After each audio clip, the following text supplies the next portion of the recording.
அருள்மிகு எல்லை மாகாளியம்மன் திருக்கோவில் 10ஆம் ஆண்டு விழா.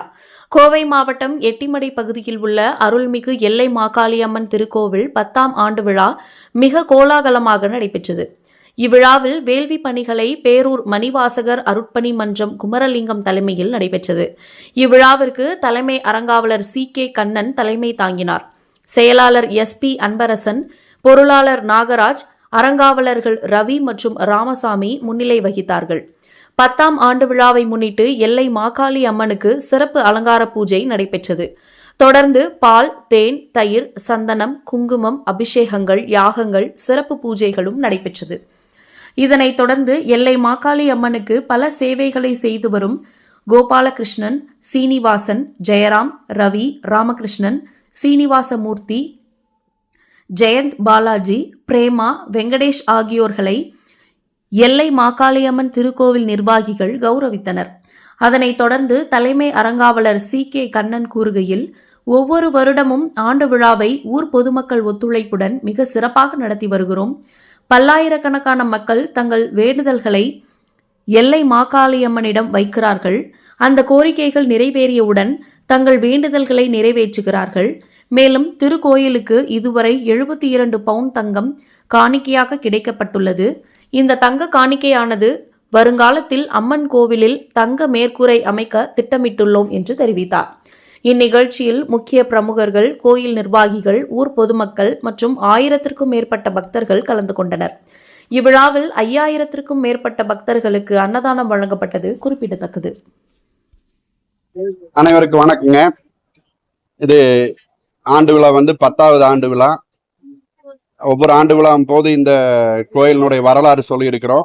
அது இன்னைக்கும் சொல்றதுக்கு நாங்கள் கடமைப்பட்டிருக்கிறோம்.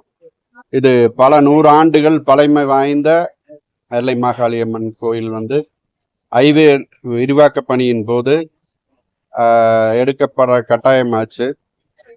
அப்போ ஊர் மக்கள் எல்லாம் இதை கண்டிப்பா நம்ம விடக்கூடாதுன்னு சொன்னாங்க. நாங்கள் பல முயற்சி பண்ணி அதை தடுத்து நிறுத்த முடியாத காரணத்தால எனது நண்பர் நாகராஜ் அவரோட இடம் இங்க இருந்துச்சு. அப்ப நான் கேட்டேன், அது உங்க இடம், எங்கிட்ட எதுக்கு கேட்குறீங்கன்னு சொன்னாரு.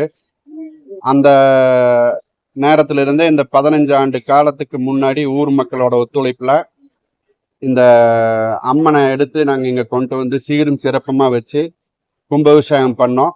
அது எல்லா திருப்பணியும் தொடங்குறப்போ நம்ம குமரலிங்க அண்ணன் தான் எங்களுக்கு பூஜை பண்ணுவாங்க. இந்த கோயிலுக்கும் அவரு தான் பண்ணாரு. இங்க ஒரு கட்டடம் அந்த அன்னைக்கு ஒரு பழைய கட்டடம் அங்க இருந்துச்சு. அதை அண்ணன் கடப்பாறையால் எடுத்து வேலை எங்க கூட செஞ்சிருக்காரு. மம்முட்டி கடப்பாறை கூட எடுத்து செஞ்சிருக்கிறாரு. அவ்வளவு சிவ தொன்று அவர் ஆட்டுவாரு. அவர் எங்க கூட இருக்கிறது மிக பெருமை. அடுத்தபடியா நாங்க கும்பாபிஷேகம் நடத்தின நாள்ல இருந்து டெய்லி ஒரு 100-200 பேருக்கு அன்னதானம் பண்றோம். கார்த்திகை மாசம், ஆறுமலை மாசம்னு இங்க வர்ற ஐயப்ப பக்தர்களுக்கும் இடம் கொடுத்து கொஞ்சம் உணவும் வழங்குவோம். 2 வாட்டி மகாசண்டியாக நடத்தி இருக்கிறோம். எங்களுடைய அடுத்த முயற்சி என்னன்னா, இன்னைக்குதான் அண்ணங்கிட்ட சொல்லி இருக்கிறோம், என்னுடைய 60வது வயசுல இந்த கோயில்ல தங்க கூரை பண்ண வேண்டி அப்படின்னு ஒரு வேண்டுதல் மனசுல வச்சிருக்கோம். அதுக்கான முயற்சிகள் எடுத்திருக்கிறோம். இப்போ இந்த கோயில்ல 7-8 ஆண்டுகள்ல பக்தர்கள் வேண்டுல சிறு வந்த தங்கங்கள் 72 பவுன் 916 உருக்கி வச்சிருக்கிறோம். அது போக ஒரு 25 பவுன் ஆபரணமா வச்சிருக்கிறோம். நாங்க யாருக்கிட்டையும் போய் கேட்கறது இல்ல.